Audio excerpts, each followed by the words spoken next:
Ada 7 sakramen di dalam gereja. 3 itu disebut sakramen inisiasi. Yang 4 sakramen-sakramen lain. Boleh saya rumuskan begini, tapi mungkin ini nanti kalau dikoreksi oleh ibu guru agama atau bapak guru agama tidak sama ya. Karena kalau di sekolah itu kan jawabannya betul salah ya. Nah ini saya menguraikan, jadi tidak betul salah.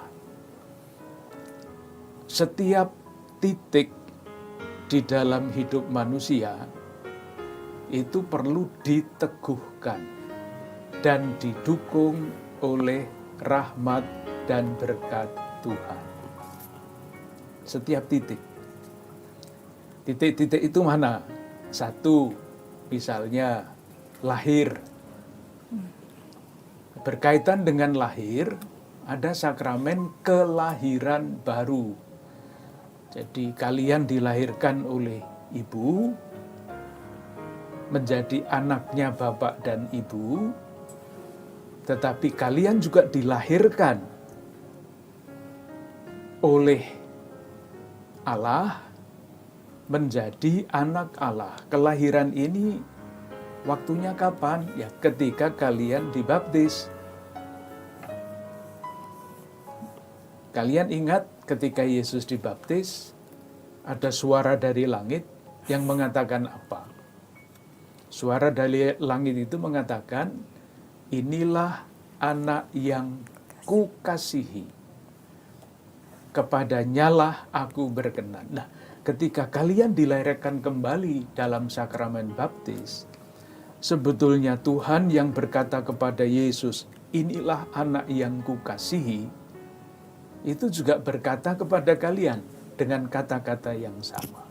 Coba bagaimana dirasakan dan disyukuri sebagai anak yang dilahirkan kembali, dan bukan hanya dilahirkan terus dibiarkan saja, tetapi dilahirkan dan dinyatakan sebagai anak yang berkenan kepada Allah. Itu 1, sakramen baptis, sakramen awal. Nah, anak yang baru lahir itu kalau tidak diberi makan kan habis ya. Maka anak yang tadi dilahirkan sebagai anak Allah perlu makanan. Makanan apa? Ya kalau kita sebagai anak ya makanan yang sehat tentu saja. Tetapi sebagai anak Allah, kita membutuhkan makanan rohani. Itulah sakramen Ekaristi. Sakramen Maha Kudus, makanan rohani, yang membuat kita menjadi anak-anak yang semakin bertumbuh di dalam iman.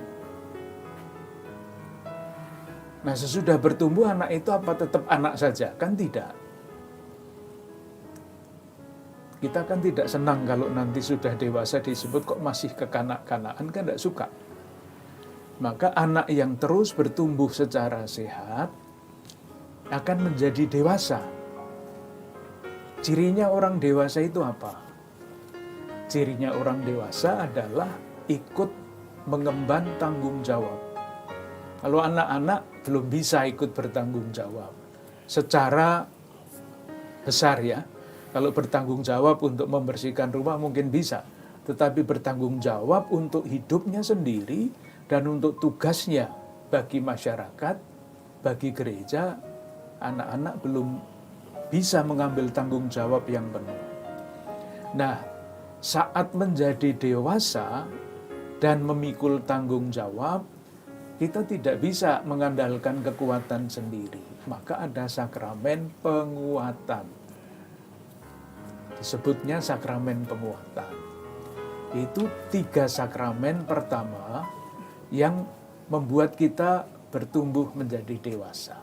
Tanda-tanda rahmat, berkat yang menyertai tahap-tahap hidup kita itu.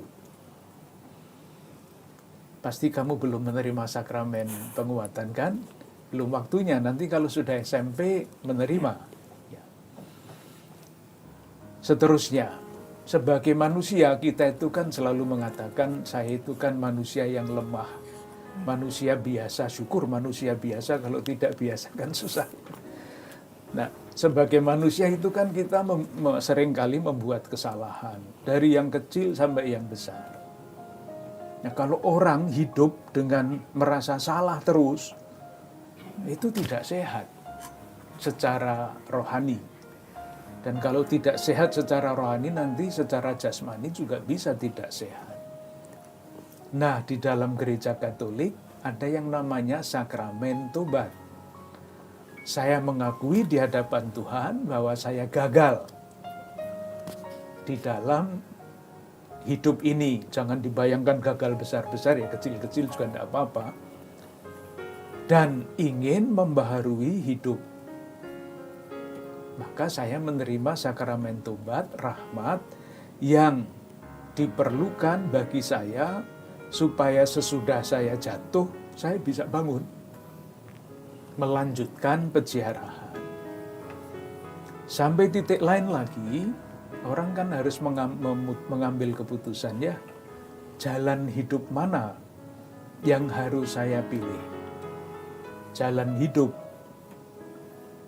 Nah, pada umumnya orang beriman, orang dewasa, pada umumnya juga tidak semua, memutuskan, mengambil keputusan iman untuk membangun keluarga sebagai jalan untuk berbakti kepada Tuhan.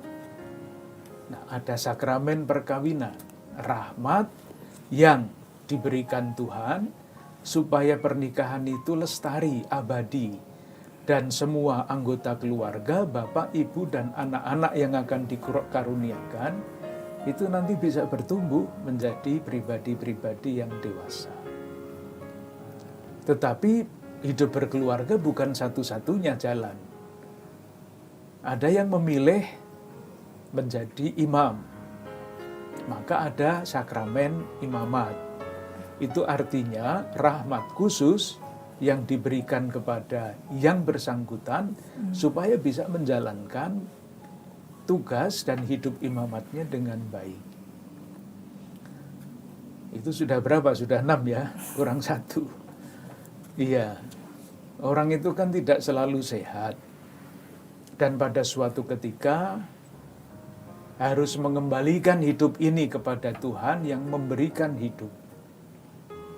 Orang sakit, maka ada sakramen orang sakit. Kadang-kadang itu dianggap sebagai sakramen terakhir.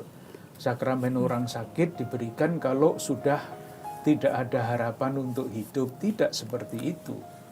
Itu juga, tetapi sakramen orang sakit itu juga lewat sakramen orang sakit itu, kita dianugerahi rahmat supaya bisa tabah, supaya bisa kuat, dan kalau Tuhan menghendaki, saya sembuh seperti sedia kala.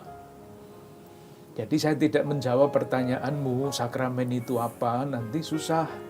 Tetapi kalau dijelaskan ada 7 sakramen, dan sakramen itu menandai saat-saat yang sangat menentukan di dalam hidup kita, mungkin menjadi lebih mudah.